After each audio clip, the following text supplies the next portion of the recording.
बालेनका पिल्लरहरू सिंहदरबार चलाउने को हुन् प्रधानमन्त्रीका मुख्य रणनीतिकार। एउटा उखान छ, राजा जतिसुकै शक्तिशाली किन नहोस्, उसको सफलता पछाडि उसका सल्लाहकार र सेनापतिको ठूलो हात हुन्छ। स्वतन्त्र अभियानबाट सुरु गरेर काठमाडौँको मेयर हुँदै देशको प्रधानमन्त्रीसम्मको यात्रा तय गरेका बालेन्द्र शाह बालेनको हकमा पनि यो कुरा 100% लागू हुन्छ। धेरैलाई लाग्छ बालेन एक्लैले सबै निर्णय गर्छन्, तर वास्तविकता अलि फरक छ। बालेनको सफलताको इन्जिनका रूपमा एउटा यस्तो साइलेन्ट टिम छ जसले पर्दा पछाडि बसेर रणनीति बुन्छ, राजनीतिक गाँठो फुकाउँछ र बालेनको प्राणलाई अझै चम्किलो बनाउँछ। आजको यस विशेष भिडियोमा हामी बालेनको नयाँ सचिवालयका ती शक्तिशाली पात्रहरूको चिरफार गर्नेछौँ जो अबको 5 वर्ष बालुवाटारको शक्तिको केन्द्रमा रहनेछन्। कुमार बेन बालेनका चाणक्य र रणनीतिकार। प्रधानमन्त्री बालेनको सचिवालयमा सबैभन्दा प्रभावशाली र विश्वासिला पात्र हुन् कुमार बेन अर्थात् कुमार बेन्जनकार। उनलाई बालेनले आफ्नो प्रमुख सल्लाहकार नियुक्त गरेका छन्।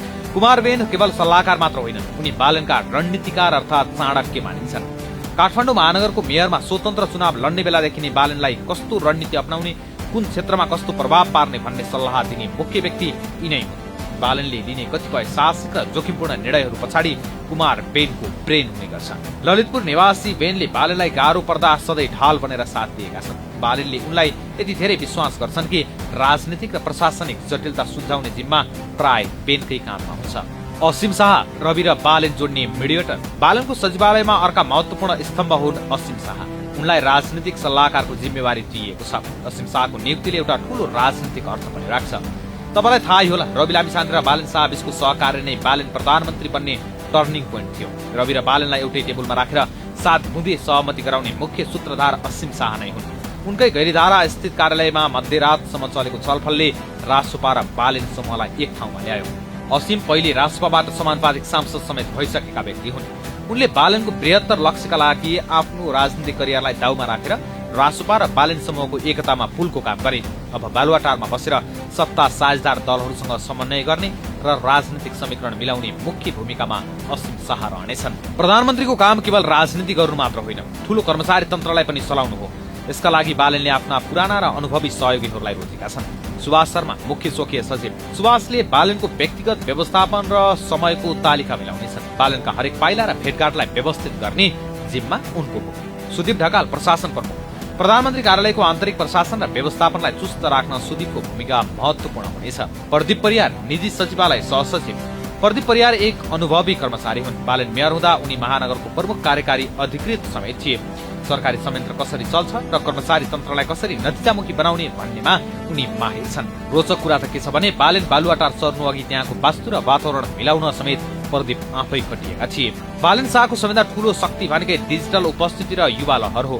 यसलाई व्यवस्थापन गर्न उनले विवेक मिश्रलाई सूचना संचार तथा प्रविधि संयोजक नियुक्त गरेका छन्। बालेनले गर्ने हरेक फेसबुक पोस्ट, उनीसँग सम्बन्धित सूचनाको प्रवाह र प्रविधिको प्रयोग मार्फत सरकारी सेवालाई जनतासम्म पुर्याउने डिजिटल ब्लुप्रिन्ट विवेककै नेतृत्वमा तयार हुन्छ। यसका साथै भोगदेव शाह, सुरेन्द्र बजगाई र अर्जुन घिमिरे जस्ता मिडिया विज्ञहरूले बालेनको पब्लिक इमेज र मिडिया रिलेसनलाई हेरिरहेका छन्। यो टिमले बालेनलाई परम्परागत मिडिया भन्दा एक कदम अगाडि राख्न मद्दत गर्छ। प्रधानमन्त्रीको सुरक्षा संवेदनशीलतालाई बुझेर बालेनले अनुभवी डीएसपी दिपेश बस्याललाई आफ्नो व्यक्तिगत सुरक्षा अधिकृत पीएसओ नियुक्त गरेका छन्। यति मात्र होइन, बालेनले आफ्नो टिममा परम्परा र आधुनिकताको सन्तुलन मिलाएका छन्। बालुवाटार छिर्नु अघि पूजापाठ गर्ने र वास्तु मिलाउने कामले उनी आफ्नो संस्कृति प्रति पनि सचेत छन् भन्ने देखाउँछ। बालेनको यो टिमलाई गहिरिएर हेर्दा 3वटा मुख्य विशेषताहरू देखिन्छन्। 1. निष्ठा र मित्रता। बालेनको टिममा रहेका अधिकांश व्यक्तिहरू उनीसँग संघर्षको दिनदेखि जोडिएका छन्। उनीहरू हायर गरिएका कर्मचारी मात्र होइनन्, बालेनको अभियानका सहयात्री हुन्। यसले सचिवालयमा इनफाइटिङ हुने सम्भावना कम रहन्छ।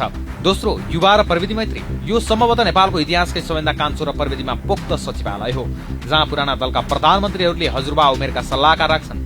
बालेनले नतिजा दिन सक्ने युवा विज्ञहरूलाई प्राथमिकता दिएका छन्। तेस्रो, राजनीतिक र प्रशासनिक सन्तुलन। असीम शाहले राजनीतिक पाटो हेर्ने, कुमार बेनले रणनीति बनाउने र प्रदीप परियार जस्ता कर्मचारीले प्रशासन चलाउने। यो एक प्रकारको ब्यालेन्स टिम हो। के यो टिमले सिंहदरबारको जेलो झेल्न सक्ला? बालेनको सचिवालयका लागि यो यात्रा गुलाबको ओछ्यान मात्र हुने छैन। महानगर चलाउनु र देश चलाउनु फरक कुरा हो। के यो युवा टिमले दशकौंदेखि जरा गाडेर बसेको ब्युरोक्रेसीलाई आफ्नो गतिमा दौडाउन सक्ला? बालेनको टिमबाट जनताले जादुई नतिजाको अपेक्षा गरेका छन्। यो दबावलाई झेल्दै काम गर्नु उनीहरूको सबैभन्दा ठूलो चुनौती हुनेछ। अन्ततः बालेनको यो टिम एउटा नयाँ प्रयोग हो। यो टिमले सफल भएमा नेपालको राजनीतिमा विज्ञ र युवाहरूको शासन स्थापित हुनेछ। बालेनले आफ्ना दायाँ हात र बायाँ हातहरू निकै सोच विचार गरेर छानेका छन्। कुमार बेनको रणनीति, असीम शाहको राजनीतिक चातुर्य र प्रदीप परियारको प्रशासनिक अनुभवको मिश्रणले बालुवाटारलाई कतिको शक्तिशाली बनाउँछ त्यो अबका दिनले देखाउनेछ। तर एउटा कुरा पक्का छ, बालेन अब एक्ला छैनन्। उनीसँग एउटा यस्तो फौज छ जसले असम्भवलाई सम्भव बनाउन कसम खाएको छ। तपाईलाई बालेनको यो सचिवालय टिम कस्तो लाग्यो? के यी पात्रहरूले त्यसको मुहार फेर्न बालेनलाई साँच्चै सघाउन सक्लान्? आफ्नो विचार तल कमेन्ट बक्समा लेख्नुहोला। यस्तै तथ्यपरक र विश्लेषणात्मक रिपोर्टका लागि हाम्रो च्यानललाई सब्स्क्राइब गर्न र यो भिडियोलाई शेयर गर्न नभुल्नुहोला। धन्यवाद, नमस्कार।